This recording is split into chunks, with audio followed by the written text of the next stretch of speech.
शान्ताकारं भुजगशयनं पद्मनाभं सुरेशं विश्वाधारं गगनसदृशं मेघवर्णं शुभांगं लक्ष्मीकान्तं कमलनयनं योगिभिर्ध्यानगम्यं वन्दे विष्णुं भवभयहरं सर्वलोकैकनाथं गुरुर्ब्रह्मा गुरुर्विष्णुः गुरुर्देवो महेश्वरः गुरुः साक्षात् परब्रह्म तस्मै श्रीगुरवे नमः।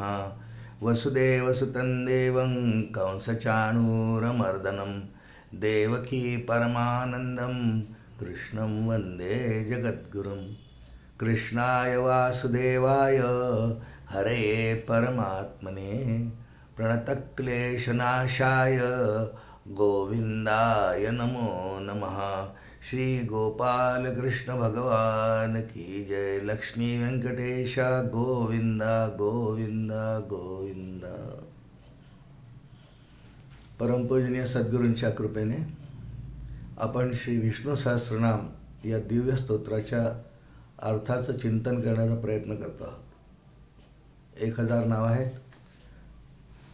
प्रत्येक श्लोकात वेगवेगळ्या नावांची संख्या आहे। आज जो श्लोक आपल्यासमोर आहे याच्यात 9 नावं आहेत श्रोते। श्लोक म्हणून सुरुवातीला एकदा आणि मग एकेका अर्थाचा काही चिंतन करण्याचा प्रयत्न करू। अप्रमेयो ऋषिकेशः पद्मनाभो मरप्रभुः विश्वकर्मा मनुस्त्वष्टा स्थविष्ठस्थविरो ध्रुवः। श्री गोपाल कृष्ण भगवान की जय। 9 नावं या श्लोकात आहेत।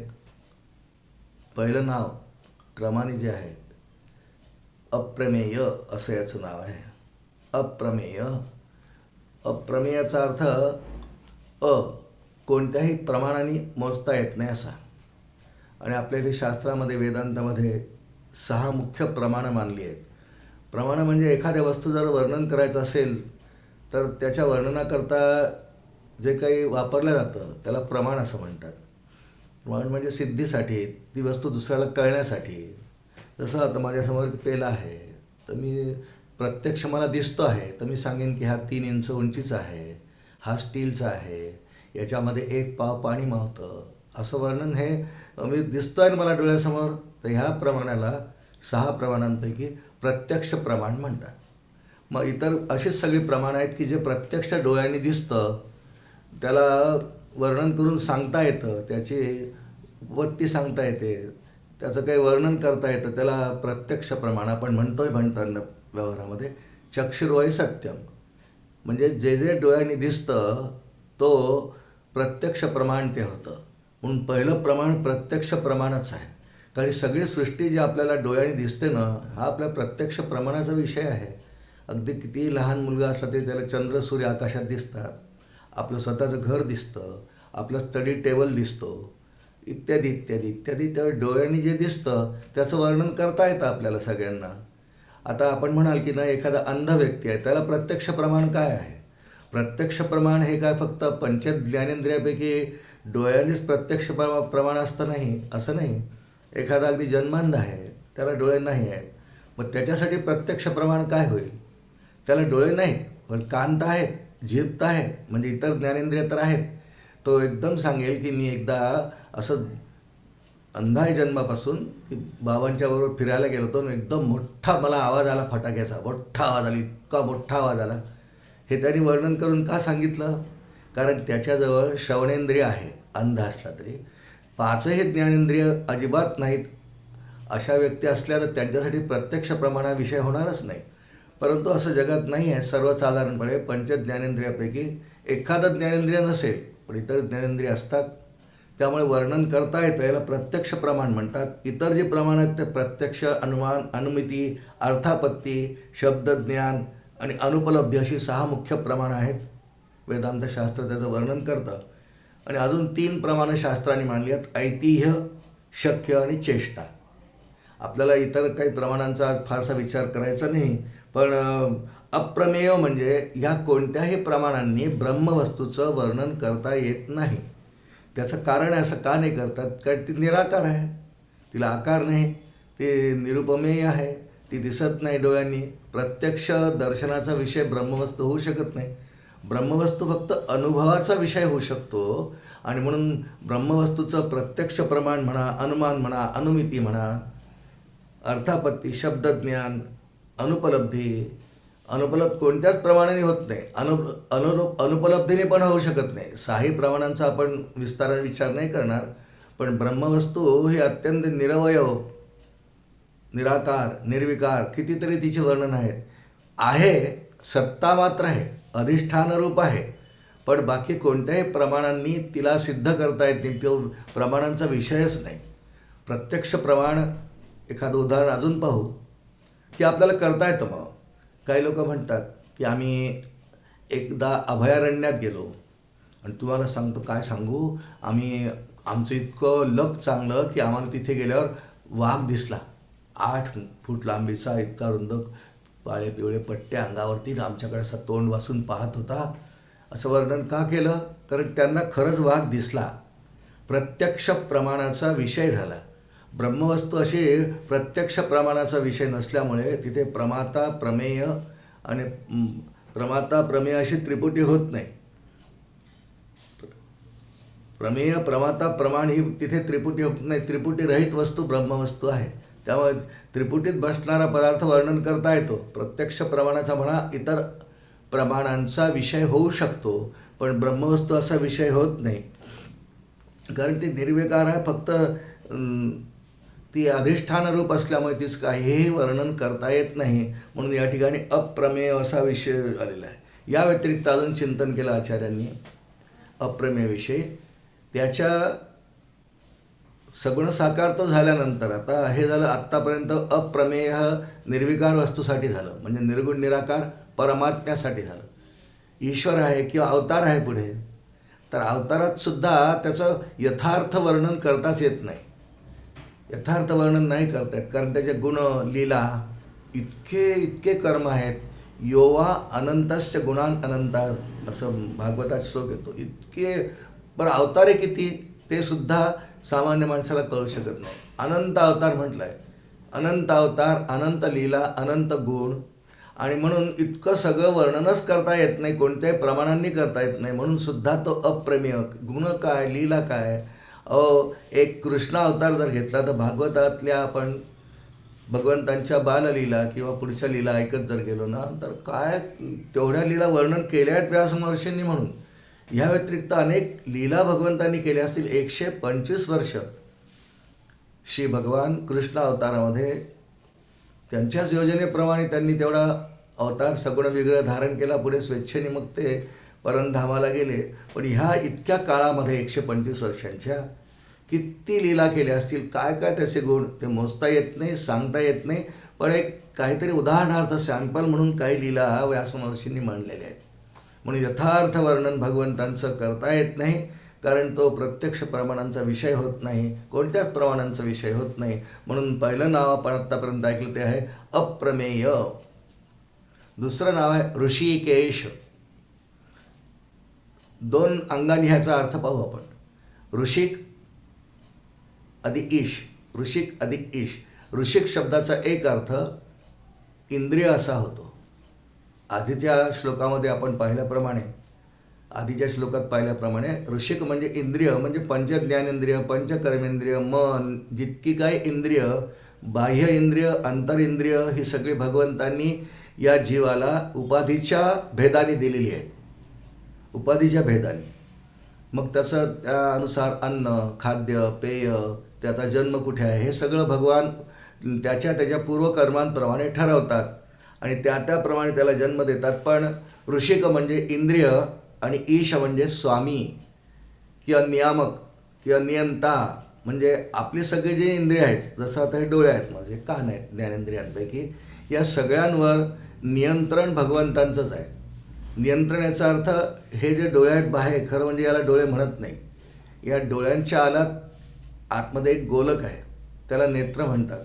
म्हणून केनोपनिषदामध्ये श्रुती येते, नेत्रस्य नेत्रः कर्णस्य कर्णः, अशी श्रुती येते. जो डोळ्यांचा डोळा आहे, कानांचा कान आहे, मनाचं मन आहे, असा सगळ्या इंद्रियांचा स्वामी आणि सगळ्या इंद्रियांचा प्रेरक आहे. म्हणजे सगळ्या इंद्रियांनी तशा तशा मनाने सूचना केल्यानंतर, बुद्धीने ते ग्राह्य केल्यानंतर मन, मग बुद्धी, मग इंद्रिय. मन सगळ्या इंद्रियांचा राजा म्हणतात. मन एव मनुष्याणाम कारणम बंधमोक्षयो. मग तो बुद्धीला सूचना देईल. बुद्धी सगळ्या इंद्रियांकडून तशी तशी कामं करून घेते. म्हणून सगळ्या इंद्रियांचा खरा प्रेरक म्हणजे स्वामी हा परमात्माच आहे. आणि त्या अर्थाने इथे ऋषिकेश बघा. आता मला डोळ्याने एखादी पाहायची इच्छा होते. जसं काल एक मॅच झाली भारत पाकिस्तानची. मला वाटलं की आपण पाहावी 2 तास. ही जी मला प्रेरणा झाली, मनामध्ये आलं, बुद्धीला ते कळलं, बुद्धीने विचार केला पाहायचा. आणि प्रत्यक्ष जेव्हा मी ती मॅच पाहायला लागलो तेव्हा माझ्या डोळ्यांना प्रेरणा कोणी दिली, माझ्या मनाला प्रेरणा कोणी दिली, असा बुद्धीचा, मनाचा, आपल्या सर्वांच्या, माझ्या एकट्याच्या नाही, आपणा सर्वांच्या म्हणजे फक्त मनुष्य मात्राचा नाही, याच्यात सर्व भूतमात्रांचा, प्राणीमात्रांच्या, इंद्रियांचा, मांजरसुद्धा, गायसुद्धा, कावळासुद्धा, चिमणीसुद्धा. समजा चिमणीला वाटलं की इथे भिंतीवरती पाणी ठेवलं आहे, मला प्यायचं आहे, तर तिला उंच झाडावरून बसून ते पाणी दिसल्यानंतर तिची इच्छा झाली, मन झालं, त्या पाण्यापर्यंत ती येते. त्या चिमणीच्या इंद्रियांना, बुद्धीला प्रेरणा कोणी दिली? ती देणारा जो आहे तो ईश्वरच आहे. की इथे पाणी आहे, ते मला प्यायचं आहे, मला तहान लागली आहे, की इथे काही भिंतीवरती मध्ये काय अन्नाचे कण ठेवलं आहे, रात्री उरलेला भात ठेवला आहे, पोळी ठेवली आहे, कबूतर येतं, चिमण्या येतात, पाखरं येतात, सकल जीवांचा करीतो सांभाळमध्ये ते येतं. पण त्यांच्या इंद्रियांना प्रेरणा देणारा जो आहे, प्रेरक जो आहे, नियंता जो आहे, प्रभू जो आहे, स्वामी जो आहे, तो परमात्मा आहे.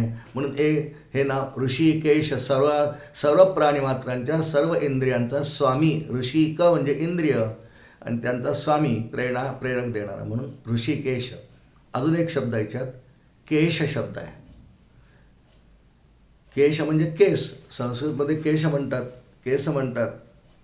आणि भगवंतांच्या विराट रूपामध्ये चंद्र आणि सूर्य हे त्याचे डोळे तर मानलेच आहेत, पण त्याच्यामध्ये काही किरणं असतात चंद्र आणि सूर्यांमध्ये. त्या किरणांना, चंद्र आणि सूर्य यांच्या किरणांना भगवंतांचे केश म्हटलेलं आहे विराट स्वरूपाच्या. भागवतात वर्णन येतं, द्वितीय स्कंधामध्ये हे वर्णन येतं की चंद्र आणि सूर्यांची किरणं. बरं, चंद्र आणि सूर्यांची किरणं असतात का? आहे, आपण अनुभवतो. सूर्याकडे आपण डोळे करून बघा, डोळे दिपून जातील. चंद्राकडे पहा, अशी तिकडनं आपल्या डोळ्याकडे काही किरणं येतात. आणि म्हणून भगवंतांनी आपली विभूती त्याला मानलं आहे. आदित्यानामं विष्णू ज्योतिषाम रवी रंशमान. ज्योतिषाम म्हणजे किरणं. आदित्यानामं विष्णू 10व्या अध्यायात वर्णन आहे. विभूती योगामध्ये भगवान म्हणतात आदित्यानामहं विष्णू ज्योतिषाम रविरंशमान. रवी ही अंशमान. आणि पुढे चंद्राची सुद्धा किरणं, आणि चंद्राला सुद्धा विभूती मानला आहे भगवंतांनी. थोडक्यात चंद्र आणि सूर्य यांची जी किरणं आहेत ते विराट पुरुषाचे केश आहेत, ते अत्यंत तेजस्वी आहेत. आणि त्यामुळे भगवंतांच्या कोजागिरीच्या चंद्राचं वर्णन असं केलं आहे, ज्योत्स्नाम सिंचतिराकायाम सोमो भूत्वा रसात्मकः. असं कोजागिरीच्या चंद्राविषयीचं वर्णन करणारे काही श्लोक आहेत. सोमो भूत्वा रसात्मकः. हे रसात्मक जे आहे, ती किरणं, अमृत किरणं त्याला म्हणतात. अमृत किरणं, सूर्याची तेजस्वी किरणं. पण या दोन्ही किरणांचा अर्थ केस असा केलेला आहे, म्हणजे केश म्हणजे, म्हणून ऋषी केश असं नाव ह्याही अर्थाने श्रीमद आद्य शंकराचार्यांनी त्याचं वर्णन केलेलं आहे. श्रुते हो. तिसरं नाव आजच्या आपल्या चिंतनामध्ये आहे पद्मनाभ. याचा अर्थ फार लहान, सोपा, सरळ अगदी. पद्मनाभ म्हणजे ज्याच्या नाभिकमलामधून ब्रह्मदेवांची उत्पत्ती होते. पद्मनाभ हे ब्रह्मदेवाचे एक नाव आहे. आणि म्हणून ज्याच्या नाभिकमलामधून ब्रह्मदेवाची उत्पत्ती होते आणि पुढे त्याला सृष्टी करण्याची आज्ञा भगवान जेव्हा देतात ईश्वरांगाने, तेव्हा ब्रह्मदेव पुढे सृष्टी करायला लागतात. आणि ब्रह्मदेवाची अशी विशेषता आहे की श्री विष्णूंच्या नाभिकमळामधून ब्रह्मदेव जेव्हा उत्पन्न होतात तेव्हा त्यांना भगवान म्हणतात तू सृष्टी उत्पन्न कर. भागवतात द्वितीय स्कंदात हा विषय फार विस्ताराने येतो. म्हणतात देवा मला तर काय आठवत नाही की कल्पामध्ये मी काय काय केलं मला आठवत नाही. तर भगवान म्हणतात तप कर. आणि तप तू कर हे त्यांना सूचित करण्यासाठी चारी बाजून त्यांना 2 कानाच्या द्वारे ध्वनी ऐकायला येतात. पहिला ध्वनी ऐकू येतो त त त त त त. हे आपल्या मराठी व्यंजन मालिकेतलं 17वं व्यंजन आहे.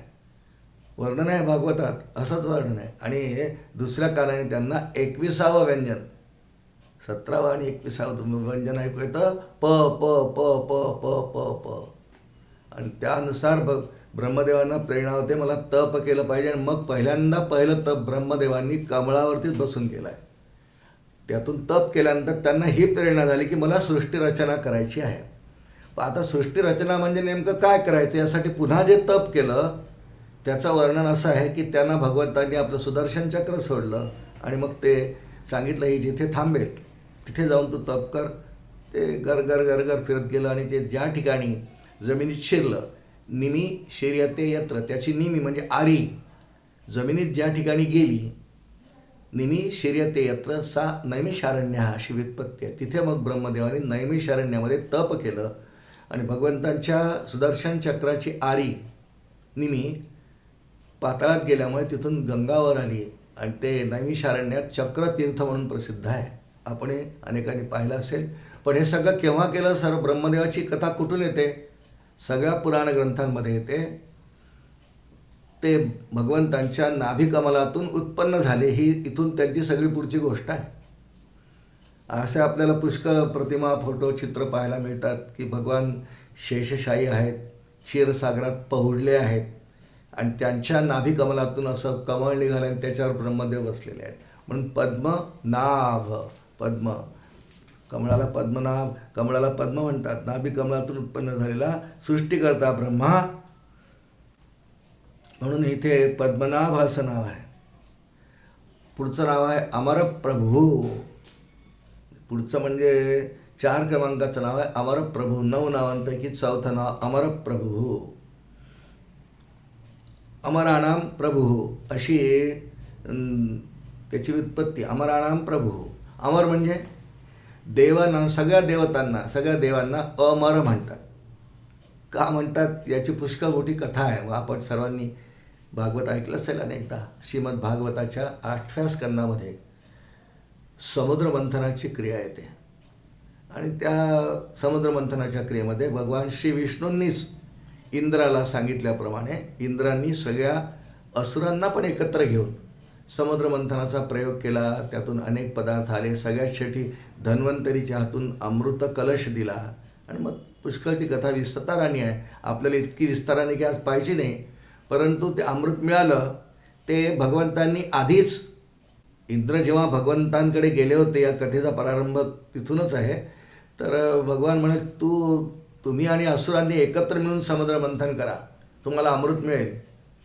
इंद्र म्हणाला की आम्हाला मिळेल, आम्हाला अमर व्हायचं आहे, बरोबर आहे, पण देवा असुरांना मिळेल ना. तेव्हा भगवंतांनी त्यांना आश्वासन दिलं होतं, वचन दिलं होतं की समुद्र मंथनांची प्रक्रिया तुम्ही करा, अमृत येईल बाहेर, पण मी तुम्हाला वचन देतो इंद्रा, तुमचा पक्ष जो आहे, तुमची बाजू जी आहे ही सत्याची आहे. हे असुर असत्यवादी आहेत, हे सत्य कधी बोलत नाही, भ्रष्ट आहेत.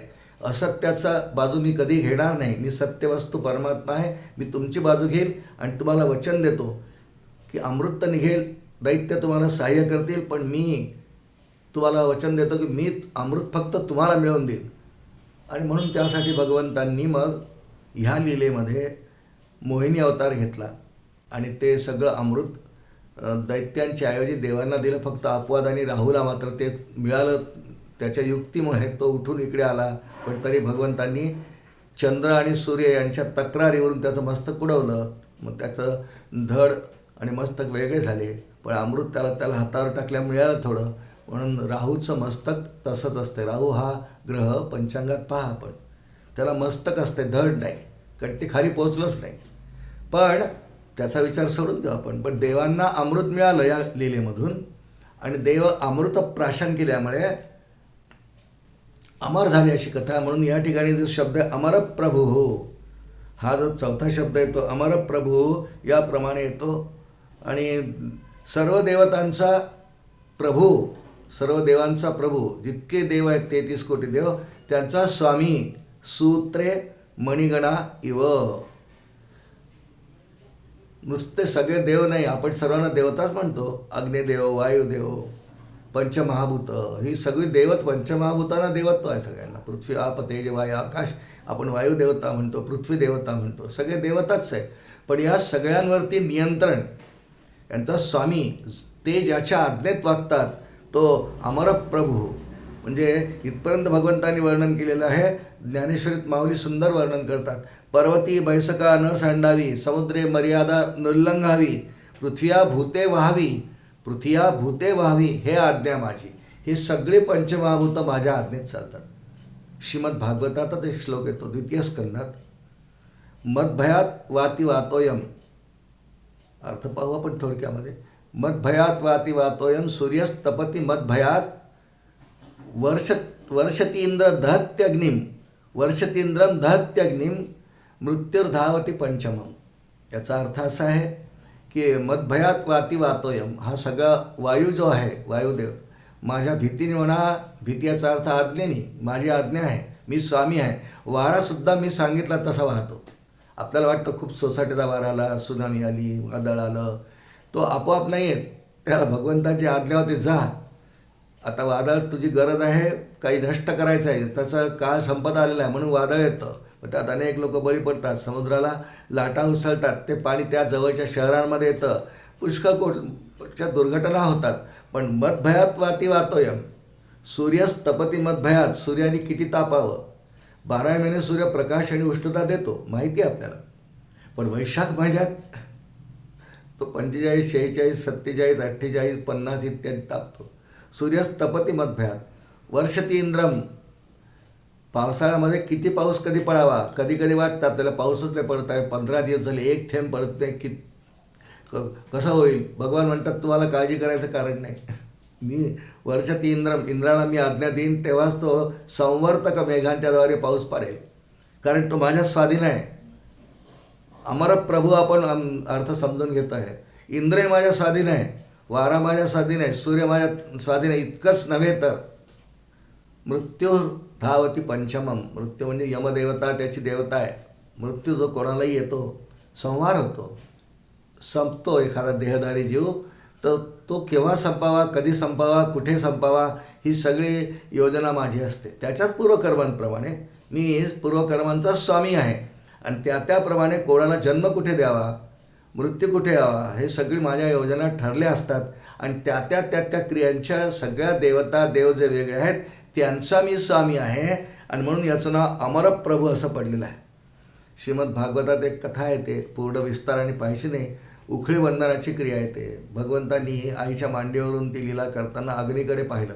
वास्तविक अग्नी चुलीवर ठेवलेला आहे, यशोदेने मंद मंद होता. भगवंतांनी सांगितलं भडका, विस्तार करा, मोठा व्हा. ते म्हणाले देवा, ते तुझ्या आईने मला इथे ठेवला आहे, लहानसा करून ठेवला, सीमवर ठेवला आहे. भगवान म्हणतात मला माहिती आहे भडका. मग त्या अग्नी म्हणतं दूध जातं वगैरे वगैरे. त्याच्या स्वाधीन आहे अग्नी, त्याच्या स्वाधीन आहे. इंद्र त्याच्या स्वाधीन आहे. पण इंद्राला एकदा मी पावसाचा स्वामी आहे, संवर्तक मेघ माझ्या स्वाधीन आहेत, असा गर्व झाला. म्हणून भगवंतांनी इंद्रयाग नावाची एक लीला केली आणि म्हणजे त्यामध्ये गोवर्धनाचं उद्धारण केलं. गोवर्धन उचलला करांगुलीवर, कथा भागवतातच आहे. आणि इंद्राचा गर्वहरण केलं. त्या देवतांच्या जवळ त्या शक्ती जरूर दिल्या, पण त्यांच्या सगळ्यांचं नियंत्रण मात्र भगवंत म्हणतात माझ्याकडे. म्हणून अमराणाम प्रभू, सगळ्या देवतांचं नियंत्रण माझ्याकडे आहे. मृत्यूसुद्धा आपल्या मनाने कोणाला आणू शकत नाही, नियंत्रण भगवंतांचं आहे. म्हणून अमराणाम प्रभू असं भगवंतांचं हे एक नाव. त्यानंतर भगवंतांचं एक नाव या श्लोकातलं आहे विश्वकर्मा. विश्वकर्मा म्हणजे देवांचा हा शिल्पकार आहे, हा आर्किटेक्ट आहे भगवंतांचा. भगवंत म्हणतील तशी याला निर्मिती करावी लागते. त्यांनी मनाने काही निर्मिती करायची नाही. तो एखादा वास्तू बनवायचा आहे, किल्ला बांधायचा आहे, एखादा महाल बांधायचा आहे किंवा एखादी निर्मिती व्हायची आहे, तर भागवतातच वर्णन येतं बघा. भगवान जरासंधाने जेव्हा आक्रमण केलं कंसाच्या वधानंतर, जरासंध हे कंसाचे सासरे आहेत, अस्तिप्राप्ती त्याच्या 2 बायका आहेत. त्या वडिलांकडे गेल्या, रडल्या, जरासंध महाराज म्हणाले की दुःख करू नका, पण मी बदला घेईन. जरासंध महाराजांनी 17 वेळा मथुरेवर स्वारी केली. त्यांना बलरामदादांनी कृष्णाने पराभूत केला हा भाग पुढचा आहे. पण स्वारी केली म्हणून जरासंधाचं भय इतर आपल्या यादवांना नसावं म्हणून निमित्त ते झालं. भगवंतानी त्या निमित्ताने विश्वकर्माला एका रात्री बोलावलं आणि सांगितलं, विश्वकर्मा तो देवच आहे. आधीच्या श्लोकात पाहिल्याप्रमाणे भगवंताच्या स्वाधीन आहे. तो मनाने काही निर्मिती करू शकत नाही. पण भगवंतांनी एकांतामध्ये आपल्या महालात त्याला बोलावलं आणि सांगितलं, विश्वकर्म्या मला आजच्या एका रात्रीमध्ये समुद्रामध्ये 12 योजन लांब 12 योजन रुंद इतकी अद्भुत नगरी निर्माण करून पाहिजे, पूर्ण सुवर्णाची पाहिजे. विश्वकर्म्यांनी सुवर्णाची नगरी एका रात्रीतून निर्माण केली. भगवंतांनी सगळे आपले बंधू आप्त सगळे जन यांना तिथे योगमायेचा आश्रय घेऊन सहाय्य घेऊन तिथे नेऊन ठेवलं, अशी कथा आहे.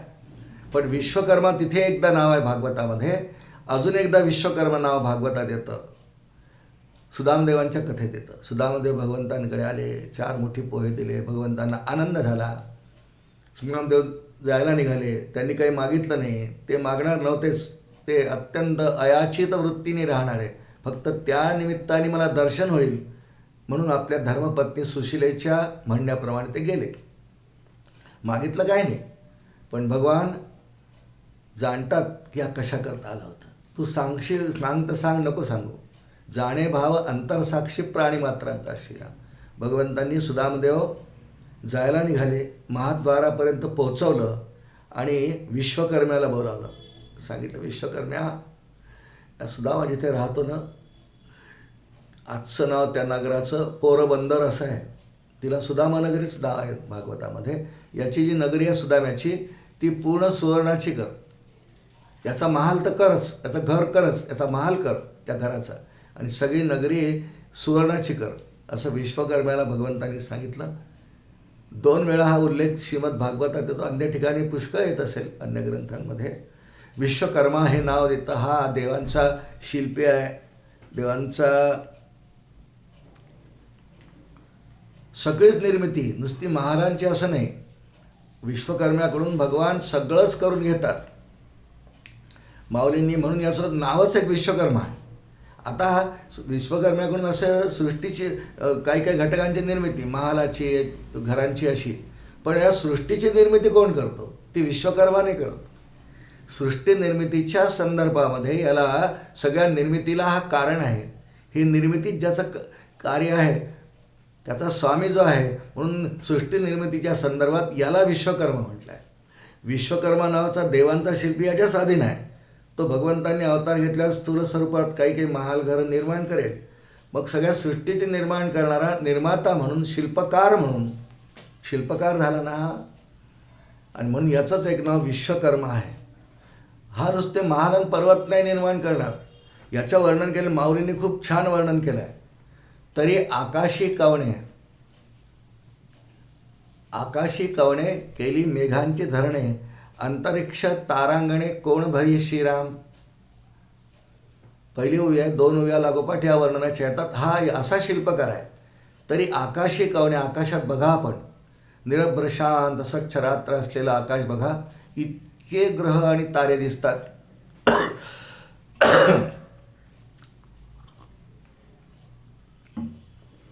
मोजता येत नाही इतके. आकाशी कवणे केली मेघांची धरणे, अंतरिक्ष तारांगणे कोण धरी श्रीराम.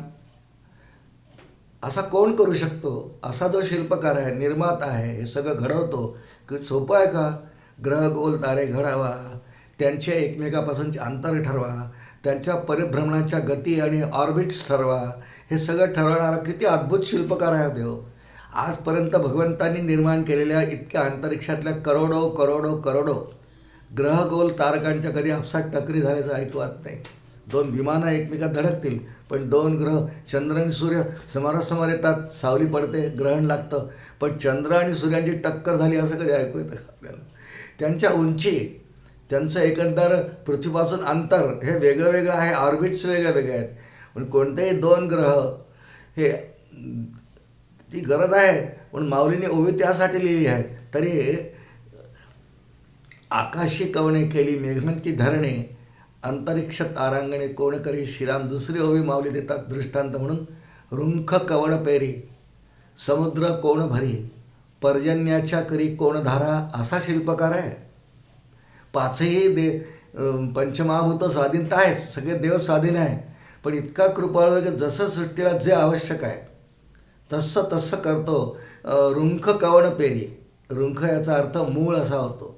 एखादं झाड असतं त्याचं मूळ असतं. गवत किती उगवतं पृथ्वीवर, हिरवं हिरवं गार पाऊस झाल्यानंतर दिसतं आपल्याला. सगळी सृष्टी हिरवी गार मखमली शालू पांघरल्यासारखी दिसते. करोडो तर शब्दही कमी पडेल. अनंत कोटी मुळं असतील. ही मुळं कोण पेरतो? रुंख कवण पेरी. समुद्र कोण भरी, समुद्र कोण भरतं? किती हॉर्स पॉवरची मोटर कुठे लावायची? सगळ्या समुद्रात पाणी किती आहे कोणी मोजू शकतं का? नाही, अप्रमेयच आहे, नाही मोजू शकत, अतुलनीय आहे. किती पाण्याचा साठा आहे नाही करतायत. किती खोली आहे, कुठे खोली कमी जास्त आहे, पाण्याचा साठा समुद्रातला नाही मोजतायत. त्याला निधीच म्हणतात, निधी आहे तो, साठा आहे. पण हा निर्माण कोण करतो आणि तो पाण्याने भरतो कोण? एखादा स्विमिंग टँक, एखादी बादली, लहानसं टाकं, हे सहज भरता येतं. जसं एखाद्या सोसायटीमध्ये स्विमिंग टँक असतो, मग तो भरायसाठी 15, 20, 25 टँकर बोलत तर तो भरून जातो. समुद्र भरायला कोणतून टँकर आणणार? कोणाकडून आणणार टँकर? तर ते टँकर परमात्म्याकडनं येतात. रुंख कवण पेरी, इतके करोडो रोप गवत उगवण्याकरता किती वृक्षवल्ली लहान लहान उगवतात हो. आणि रुंख म्हणजे त्यांची मुळं कोण पेरतो? रुंख कवण पेरी समुद्र कोण भरी पर्जन्याची आहे करी कोण धारा. प्रश्न माऊलींनी केला आहे, त्याचं उत्तर आहे, त्याचं उत्तर समर्थाने दिलं आहे, माऊलीने पण दिलं आहे. चारी खाणी चारी वाणी 84 लक्ष जीवयोनी निर्माण केले लोक तिन्ही, स्वर्ग मृत्यू पाताळ तिन्ही निर्माण केले लोक तिन्ही, तया नाव देव श्रीराम. आणि त्या देवाला इथे नाव दिलं या श्लोकामध्ये, जे नाव आहे विश्वकर्मा. इतक्या अद्भुत, खरंच सृष्टी फार अद्भुत आहे बरं, अद्भुत आहे, वैचित्र्याने आहे. फार चिंतन आहे ज्ञानेश्वरी दासबोधामध्ये, इतकं वर्णन सगळ्या धर्मग्रंथांमध्ये आहे. ते संतांना दिसलं, द्रष्टेपणाने केलं. पण आपल्या अनुभवाचा विषय आहे ना, की जेवढा काही आपल्या अनुभवाचा विषय आहे, जितका आपण पाहिलेला आहे, किती अद्भुत आहे हो. आणि या सगळ्यांचा कोण, आम्ही अमेरिकेत गेलो होतो, नायगरा फॉल पाहिला, काय अद्भुत आहे, किती अद्भुत दृश्य आहे. हिमालयात आपण जातो, पाहतो, किती अद्भुत आहे. मानस सरोवरात जातं, किती अद्भुत आहे. प्रत्येक देशामध्ये असं अद्भुत अद्भुत अद्भुत काही निर्मिती आहे. जंगलं केवढी आहेत, नद्या केवढ्या आहेत, पर्वत केवढे आहेत, आकाश केवढं आहे, ग्रहगोल किती आहेत, सगळंच अद्भुत आहे. पण इतक्या प्रकारचं आहे, आपण जन्मभरात थोडंसंही त्यातलं पाहू शकत नाही. म्हणून भगवान गीतेत म्हणतात, एकांशेनं स्थितो जगत. एवढे करून अवघे सृष्टी फिरवणे पाहे ऐसा कोण आहे, दासबोधात समर्थ म्हणतात. पण सगळं अद्भुत, खूप खूप निर्मिती, अद्भुत निर्मिती, प्रचंड निर्मिती, माहिती नाही किती आहे ती. कितीतरी गोष्टी अशा आहेत की ज्या अजून विज्ञानाला सुद्धा अनाकलनीय आहे. समुद्राच्या तळाशी अजून जाऊ शकत नाही. बर्मुडा ट्रँगलचं रहस्य अजून सुटलेलं नाही. किती अद्भुत. या सर्वांचा रचयिता जो आहे, निर्माता जो आहे, घडवणारा जो आहे, म्हणून शिल्पकार आहे की तो. आणि म्हणून हा शिल्पकार जो आहे, हा भगवान, याचं एक नावच इथे विश्वकर्मा ठेवलं आहे श्रोते.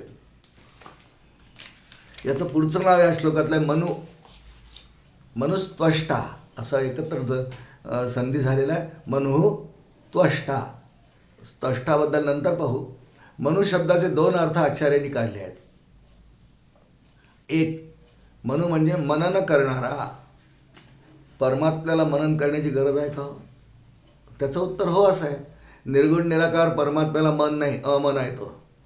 पण परमात्मा जेव्हा ईश्वर भूमिकेत येतो तेव्हा व्यापक मन जे आहे, आपल्या प्रत्येकाजवळ मन आहे की नाही, तर या मनांचं व्यापकतेने दर्शन जर घडायचं असेल तर सर्व जीवसृष्टीतल्या सर्व जीवांच्या मनाचं एकत्रीकरण केलं तर एक विश्वमन होतं.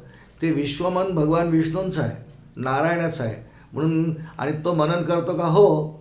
तो सृष्टी निर्मिती कशी करावी, जीव कुठे निर्माण करावे, यांचे पूर्वकर्म आहेत. कर्मविपाक सिद्धांत मी लावला आहे. मग याला कुठे जन्म देऊ, याला कुठे मृत्यू देऊ, याला किती उंच करू, याला नोकरी धंदा कोणता देऊ, याला पैसा किती मिळाला पाहिजे, हे सगळं मनन चिंतन देवालय करावं लागतं. हे व्यापक मनातून विश्वमन त्याला म्हणतात.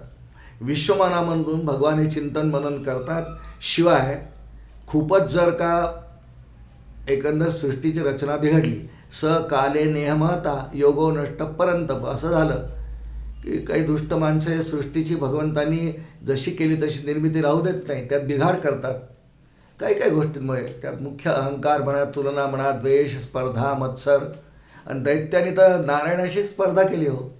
रावण असो, कुंभकर्ण, कंस असो किंवा हिरण्यकश्यपू असो, या सर्वांनी नारायणाशी स्पर्धा केली. त्याच्या योग्यतेचं नाही, आम्ही स्वामी होणार जगाचे म्हणून विष्णूंशी वैरभाव केला.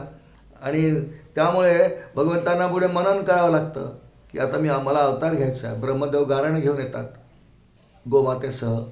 ही पृथ्वी गोमातेचं रूप धारण करून जाते असं वर्णन आहे, रूपकात्मक कथा आहे. मग भगवान मनन करतात की मी आता कुठे अवतार घेऊ, कुणाला आईवडील करू. हां, मग बरोबर आहे, देवकी आणि वसुदेव, कारण यांनी तप केलं आहे. पूर्वयुगामध्ये द्रोण आणि धरा होते असं. त्यामुळे मला यांच्या पोटी जन्म घ्यायचा वगैरे अशा गोष्टी ठरवतात भगवान, योजना करतात.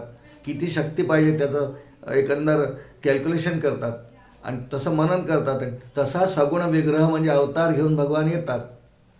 आणि त्याप्रमाणे भगवंत अवतार घेताना सुद्धा मनन करतात, सृष्टी निर्मितीच्या वेळीसुद्धा मनन करतात. ते मूळ एका संकल्पाने होतं. एकोहम बहुश्याम प्रजायेय अशी ती श्रुती आहे. आणि हाच मूळ संकल्प आहे. आणि मूळ संकल्प ज्या अर्थी आहे तिथे मन आहे, मनाशिवाय संकल्प नाही. म्हणून एकोहम बहुश्याम प्रजायेय हा मूळ संकल्प हेच मन आहे. कारण संकल्प विकल्पात्मक मना अशी व्याख्या आहे. मग त्याला आता सृष्टी निर्माण करायची काही तर विचार करावा लागेल ना, तो करतो. आणि म्हणून त्याला विश्वमन म्हणतात. म्हणून पहिला अर्थ मनु शब्दाचा आचार्याने दिला, मनन करणारा. आणि त्याचा मग तो अंश आपल्यात आला. कुणीही व्यक्ती, देहधारी व्यक्ती एकही क्षण मनन केल्याशिवाय राहू शकत नाही. फक्त फरक इथे येतो की तो अखंड प्रपंच चिंतन मनन करतो. ते करून जर देवाचं केलं तर कृतकृत्यता येते, इतकाच फक्त फरक आहे. बाकी मनन करण्याचा स्वभाव आपल्यात जो आलेला आहे हा परमात्म्याकडनंच आलेला आहे. मनन करता येतं आपल्याला. म्हणून पहिला शब्द मनुशब्दाचा मनन असा आहे. दुसरा अर्थ दिला आहे मनुशब्दाचा आचार्यांनी. मनुशब्दाचा दुसरा अर्थ म्हणजे 14 मनु एकंदर असतात. एक मन्वंतर शब्द आपण ऐकला आहे. मन्वंतर एकंदर 14 मन्वंतर असतात. 14 मन्वंतर श्रीमद भागवताच्या 8व्या स्कंदामध्ये मन्वंतरांचं एकंदर फार वर्णन येतं की एकंदर मन्वंतर किती, मन्वंतर म्हणजे काय, असा विचार भागवताच्या 8व्या स्कंदात येतो. थोडक्यात पाहू आपण. मन्वंतर म्हणजे 1000 युगांचा काळ, वर्षांचा नाही. आणि इतक्या 1000 युगांमध्ये 14 मनु होतात. 1000 युग, त्यात 14 मनु होतात. सगळ्यांची नावं आहेत. आणि इतकं झालं की ब्रह्मदेवाचा एक दिवस होतो. आणि ब्रह्मदेवाच्या एका दिवसाला कल्प असं म्हणतात. सध्या श्वेतवार हा कल्प सुरू आहे. त्याला एका दिवसाला, ब्रह्मदेवाच्या एका दिवसाला किती अनंत मोठा काळ आहे, 1000 युगांचा काळ. आणि त्यामध्ये 14 मनु होतात. जसं पहिला मनु स्वयंभू मनु आहे. याची निर्मितीच भगवान ब्रह्मदेवापासून झालेली आहे. याची निर्मितीच भगवान ब्रह्मदेवाच्या शरीराचे अचानक 2 भाग झाले. याचा अर्थ फक्त संकल्पाने उजव्या अंगातून एक पुरुष उत्पन्न झाला, राजा मनु.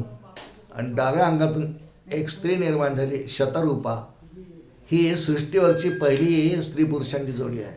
मनु आणि शतरूपा ब्रह्मदेवाची अपत्य आहेत. पुढे त्यांना मग सृष्टी उत्पन्न करायला सांगितली वगैरे. परंतु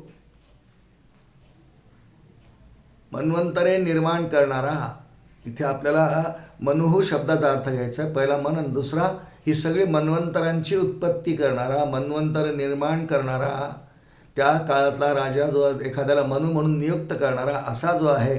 म्हणून याचंच एक नाव मनु असं दिलेलं आहे. याच्यानंतरचं याचं एक नाव आहे त्वष्टा. त्वष्टामध्ये त्वक्ष धातू आहे. शोध त्वष्टा त्वक्ष धातू आहे. त्वक्ष धातूचा अर्थ आहे झीज करणं, घासायचं, घासून झिजवून क्षीण करणं. असा त्याचा अर्थ आहे त्वक्ष धातूचा. प्रलयाची जेव्हा वेळ येते, प्रत्येक युगात येते, प्रलयाची जेव्हा वेळ येते तर सर्वांना क्षीण करतो.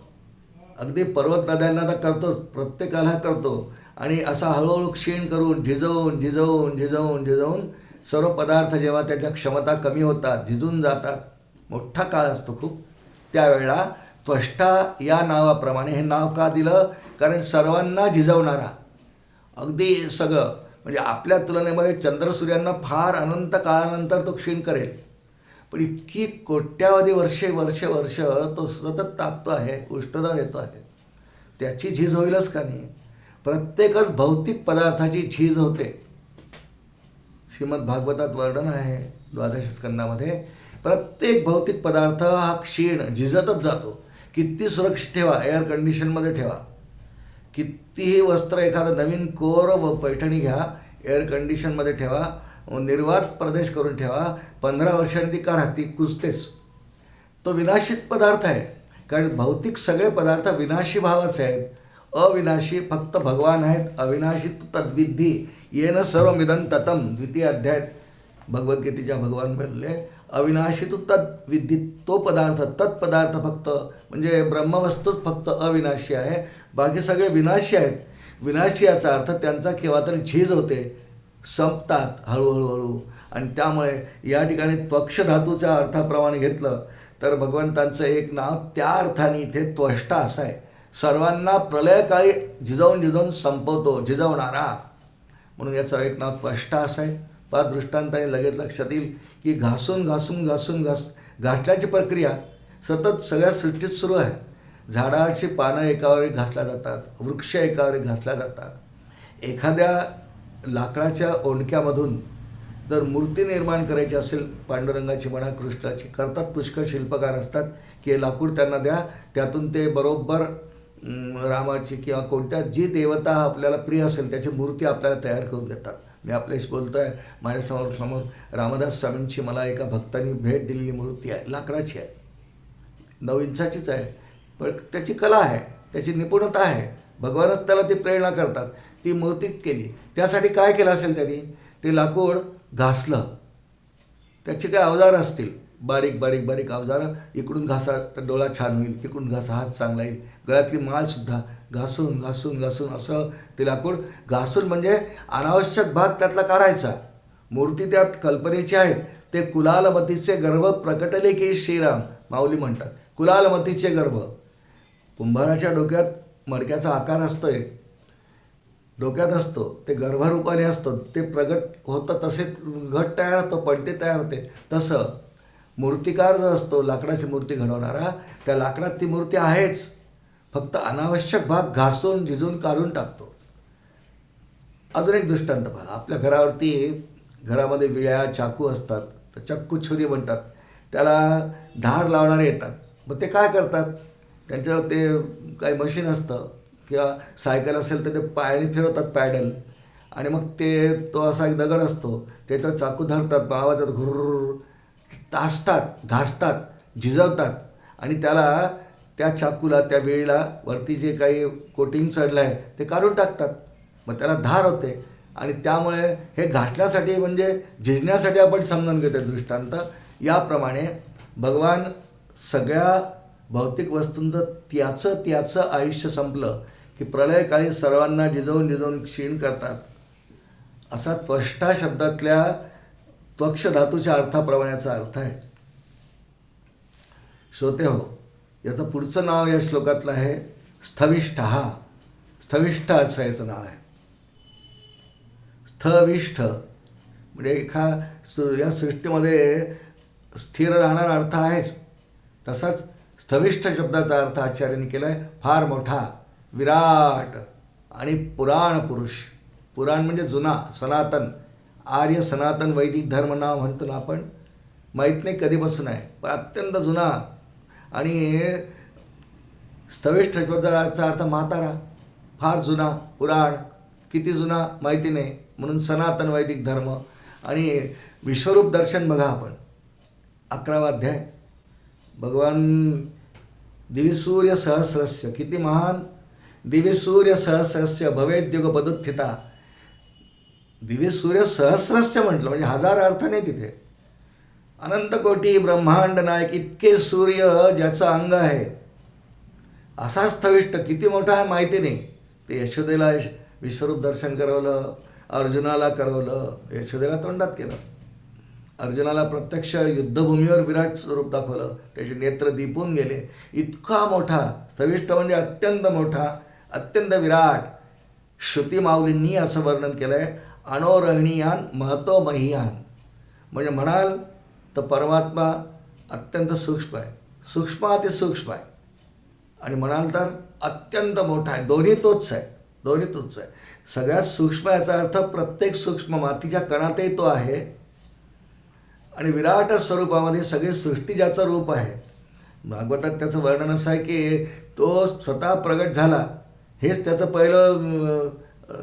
त्याचा पहिला अवतार तोच आहे. आद्यावतार पुरुष परस्य असा श्लोक आहे भागवतात. आद्यावतार हा पुरुष परस्य, हे विश्वच त्याचा पहिला अवतार आहे. भगवंत निर्गुण निराकार सगुण साकार होताना पहिला अवतारच त्याचा. हे विश्व, पृथ्वी नाही, सगळं विश्व हाच त्याचा आद्यावतार. आद्य म्हणजे पहिला, आद्यावतार पुरुष परस्य अवतार मानलेला आहे. आणि इतका जुना, इतका मोठा आहे. महतो महीयान, वाढता वाढता वाढे भेदले सूर्यमंडळा. आपल्याला मोठा शब्दाची नीट कल्पनासुद्धा येऊ शकत नाही, इतका मोठा. कारण आपली मोठेपणाची कल्पना फार फार त्रोटक असते.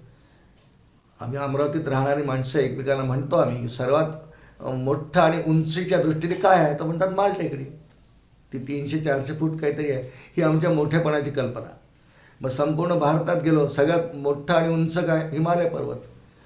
ते सुद्धा ज्याचीच निर्मिती आहे आणि ज्याच्या उंचीसमोर ती सगळी त्रोटक पडते. इतका मोठा, महतो महीयान, सर्व मोठ्यातल्या मोठ्या वस्तूंमध्ये सर्वात मोठा. महान, पुढे महान शब्द येणारच आहे. महान प्रभू रोई पुढे श्लोक येणार आहे. महानसुद्धा त्याचं एक नाव असणार आहे. या ठिकाणी स्थविष्ट एक नाव करून आहे. आणि एवढंही करून इतका मोठा परमात्मा असूनही त्याचं वर्णन स्वतः भगवंत नेहमी आपण म्हणतो आहे की अर्जुना, भगवान 11व्या अध्यायात अर्जुनाला सांगतात, माझ्या एका अंशाने सगळं जग निर्मिती आहे. एक अंश म्हणजे 100 अंश जर मानले जास्तीत जास्त, त्यातल्या एका अंशानं स्थितव जगत. 99 अंश माहिती नाही आम्हाला. इतका मोठा आहे, इतकं त्याचं स्थूल रूपही मोठं आहे. सूक्ष्म तर विचारच करू शकत नाही, इतका मोठा आहे. स्थूल रूपाचा काहीतरी विचार आपल्याला मांडता येतो. समुद्र, पर्वत, नद्या, सूर्य, चंद्र, इतके नवखंड पृथ्वी, सगळे देश अमेरिकेपासून सगळे आले. वाटतं खूप मोठं आहे, खूप जमीन आहे, खूप पाणी आहे सगळीकडे. समुद्र किती मोठा आहे. हा आमच्या दृष्टिक्षेपात जेवढं येतं तेवढं फक्त आपल्याला मोठं मोठं वाटतं. पण भगवान स्वतः म्हणतात एकांशेनं स्थितो जगत. असे स्थविष्ट शब्द यासाठी सर्वात मोठा, आकाराने, उंचीनी, रंगानी, रूपानी, वर्णनाने सगळ्यात मोठा आणि सगळ्यात जुना म्हणून स्थविष्ट शब्द त्या अर्थाने या ठिकाणी त्याचं नाम दिलं आहे की अशा गुणधर्मांनी युक्त जो आहे त्याचं नाव स्थविष्ट असं आहे. आणि सर्वात शेवटचं नाव या श्लोकामधलं जे आहे श्रोते हो, स्थविरोध्रुवः. स्थविर शब्दाचा अर्थ पुराण सनातन वृद्ध आहे. भगवान एवढे करून नुसतं स्थविष्टोच ध्रुवः. ध्रुव शब्दाचा अर्थ स्थिर, शाश्वत. खरा अर्थ शाश्वत असा आहे. स्थिर आहे, एक त्याच्यावरती सगळं विश्व आहे. तो अधिष्ठान रूप आहे, स्थिर आहे, शाश्वत आहे. आणि मुख्य म्हणजे अधिष्ठान रूप आहे म्हणून स्थविष्ट ध्रुवः. हा ध्रुवा शब्द आपल्या पुष्कळ परिचितच आहे. श्रीमद भगवद्गीतेचा जे अभ्यास करतात वाचक आहेत त्यांना हा शब्द परिचयाचा आहे. ध्रुव धातू आहे तिथे. म्हणजे टिकून राहणे, शाश्वत राहणे आणि नेहमीसाठी असणे, शाश्वत असणे. आपण शेवटचा श्लोक आठवा भगवद्गीतेचा, यत्र योगेश्वर कृष्णो यत्र पार्थो धनुर्धरः तत्र श्रीर विजयो भूतीर ध्रुवा नीतीर मतिर्म. ध्रुवा नीतीर, नीती थोडीशी नीती नाही, थोडा काळ टिकणारी नाही. ध्रुवाचा अर्थ शाश्वत, नेहमी टिकणारी. म्हणून त्या अर्थाने इथे स्थविरोध ध्रुवा मोठा तळ आहे पहिल्या श्लोकात वर्णन केल्याप्रमाणे. आणि याच्यात ते स्थविर शब्दाचा अर्थ पुराण, जुना, मोठा असाच होतो. पण तो ध्रुवा इतके करून शाश्वत आहे. आहे आहे आहे नेहमी आहे. याचं उत्तर स्वतः भगवान, उत्तर किंवा स्पष्टीकरण थोडंसं भगवान अनेक ठिकाणी देतात, अनेक धर्मग्रंथात देतात. श्रीमद भागवतामध्ये द्वितीय स्कंदामध्ये चतुश्लोक भागवत नावाचा एक भगवंतांनी ब्रह्मदेवाला केलेला उपदेश, ब्रह्मदेवाने पुढे नारदांना केलेला उपदेश हा वेदमहर्षी वेदव्यासांनी भागवतात ग्रथित केला चतुश्लोक भागवत नावाने. त्याची सुरुवातच इथून आहे. अहमेवा समेव वाग्रे नान्यत यत सदसत्परम पश्चादहि यदेतच्च यो शिष्येत सोस्म्यम. अहमेवा समेव वाग्रे, मी सर्व सृष्टीच्या आधी आहे, सृष्टी असताना आहे, आणि सृष्टी म्हणजे प्रलय जेव्हा होईल तेव्हा मी आहे आहे आहे असा जो पदार्थ आहे, ध्रुव त्याला म्हणतात, त्याला सत्य म्हणतात, जो तिन्ही कालामध्ये आहे. काल होता, आज आहे, उद्या आहे. असा संपूर्ण जगताचा विचार केला तर एकच पदार्थ, एकच वस्तू आहे, त्याला परमात्मा म्हणतात, त्याला नारायण म्हणतात, किंवा त्याला ब्रह्मवस्तू म्हणतात, किंवा त्याला नुसतं वस्तूसुद्धा म्हणतात. बस इतका जुनाट, प्राचीन, एवढे करून जुनाट म्हणजे तो सडला, विटला, कमी झाला का? तो आहे तेवढाच आहे.